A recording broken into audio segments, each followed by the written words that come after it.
আমি দুনিয়ার যেই প্রান্তেই থাকি, আমি অন ডে ইনশাআল্লাহ 700 না, 700 সিসি এরকম হয়ে যায়, 1300 সিসি, 1300 বা 2000 সিসির বাইক চালাবো। আজকে এত সুন্দর সুন্দর বাইক আসতেছে, বুঝলাম না কাহিনী। রয়্যাল এনফিল্ড, আরন ভাই, ও মাই গড, এক্সপেন্সিভ ব্লক।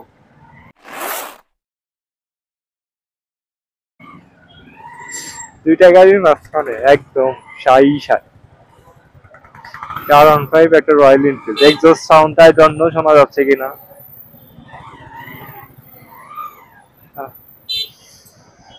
আমি একটা এগুলাই কিনতে চেয়েছিলাম, বিকজ অফ আমি তো একা, তো আমি ভাবছি যে আমি আসলে আমার পিলিয়নে কাউকে বসাবো না, যার জন্য আমি এই বাইকটা নিতে চেয়েছিলাম। আমার এই বাইকটা পার্সোনালি খুবই ভালো লাগে। তো যেহেতু এখন পিছনে কাউকে বসাতে হবে, দ্যাটস ওয়াই এখন এটা আসলে পছন্দের লিস্টে একদমই নেই। কারণ আমার একটা পিলিয়ন আছে এখন, তো পিলিয়নের জন্য হলেও এই বাইকটা নেওয়া যাবে না। যদি নেই কখনো, সেই ক্ষেত্রে হয়তো আপনার এটা নিলাম, পিলিয়নের কাছে সিটটা রেখে দিলাম, সেক্ষেত্রে সেও কমফোর্ট আমিও কমফোর্ট, হয় না? আচ্ছা যাই হোক, যেখানে ছিলাম যে হায়ার সিসি স্পোর্টস বাইক, হ্যাঁ আমার আসলে খুব ইচ্ছা হায়ার সিসি বা স্পোর্টস বাইকের। তো যেহেতু বাংলাদেশে পারমিট নেই, সেই ক্ষেত্রে এনিহাও আমি খুব খুব রিসেন্ট 750 বা 1300 বা 2000 সিসির যে হায়ার সিসির বাইক গুলো আছে, আমি এই বাইক গুলো রাইড করবো খুব রিসেন্ট ইনশাআল্লাহ। হায়ার সিসি বাইকের আসলে একটা বাইক দরকার। আই ডোন্ট নো নেপালে হায়ার সিসি বাইক গুলো পাওয়া যায় কিনা, যদি জানেন নেপালে যদি হায়ার সিসির বাইক পাওয়া যায়, সেক্ষেত্রে নেপালে গিয়ে একদিনের জন্য হলেও একটা হায়ার সিসির বাইক নিয়ে রাইড করব, রেন্টে নিয়ে।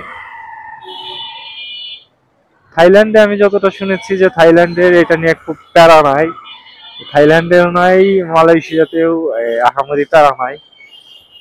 থাইল্যান্ডে আবার অ্যাভেলেবেল নাকি বাইক গুলো পাওয়া যায় হায়ার সিসি, যেরকম আপনার কাওয়াসাকি নিনজা এইচ টু আর, একদম এমনি।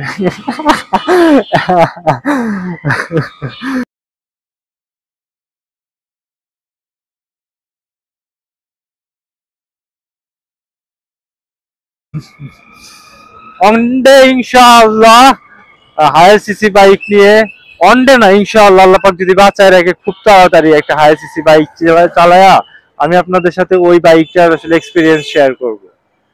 এখন এই হায়ার সিসি মানে বাইক চালানোর জন্য হইলেও তো দেশের বাইরে যাওয়া দরকার। আই ডোন্ট নো যে নেপালে আপনার ড্রাইভিং লাইসেন্স ছাড়া হায়ার সিসি বাইক গুলো আসলে রেন্টে নেওয়া যাবে কিনা, বাট থাইল্যান্ডে নেওয়া যায়, আমি শুনেছি যে থাইল্যান্ডে নেওয়া যায়। আমার এক ভাই দাদা থাইল্যান্ডে গিয়েছিল, ও আমাকে বলেছে যে থাইল্যান্ড থেকে তুমি ইয়া করতে পারো, ড্রাইভিং লাইসেন্স ছাড়াই তুমি বাইক রেন্টে নিতে পারো শুধু পাসপোর্টটা দিয়ে। থাইল্যান্ডে না হয় পেলাম, বাট থাইল্যান্ডে তো যাচ্ছে না, এখন যাবো তো নেপাল। তো নেপাল যদি যাই, সেই ক্ষেত্রে আমি কি ইন্টারন্যাশনাল ড্রাইভিং লাইসেন্স ছাড়া আমি কি বাইক রেন্ট নিতে পারবো পাসপোর্ট দিয়ে বা কিছু একটা, আই ডোন্ট নো। যেহেতু আমি বাইক লাভার, সেই ক্ষেত্রে তো যেই দেশেই যাই বাইক নিয়ে তো একটু মোটো ব্লগ করতেই হবে, তা না হলে কি আর হয়? আমি আসলে যেই জায়গায় যাই, যে কোনো জায়গায় আমি চেষ্টা করব যে 1 মিনিটের জন্য হলে মোটো ব্লগ করার। কারণ হলো যে মোটো ব্লগ কেমনে বুঝাবো, এটা হলো আমার বেস। রিসেন্ট একটু বোরিং কন্টেন্ট হয়ে যাচ্ছে, বাট একটু সময় দিতে হবে আমাকে, বিকজ অফ সবকিছুর বাইরে গিয়ে একটু গুছাইতেও সময় লাগে। তো আমি ট্রাই করছি নিজেকে গোছানোর জন্য, আপনাদেরকে ভালো কিছু দেওয়ার জন্য। হোপসুন পেয়েও যাবেন আশা করছি।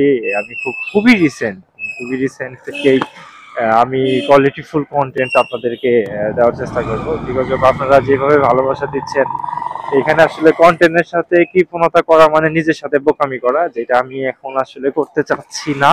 যদিও লাস্ট কিছুদিন অ্যাক্টিভিটিস একটু ডাউনফলে ছিল, ডাউনফলে ছিল বলতে আপনার একটু অফিস নিয়ে আসলে একটু ব্যস্ত হয়ে গিয়েছিলাম একটু বেশি। এখনো যদিও ব্যস্ত, তারপরেও চেষ্টা করব আপনাদের মাঝে এখন খুব সুন্দর সুন্দর কন্টেন্ট দেওয়ার। সো গুড পিপলস, আপনারা ভালো থাকেন, নাজুস ক্রিয়েশনের পাশে থাকেন। নাজুস ক্রিয়েশন একটা ফ্যামিলি, আপনারা সবাই এটা ফ্যামিলি মনে করতে পারেন। দোয়া রাখবেন, আর অবশ্যই ভুল বেয়াদবি ক্ষমার দৃষ্টিতে দেখবেন। সো গুড পিপলস, ভালো থাকেন, সুস্থ থাকেন, আর অলওয়েজ চিল থাকেন।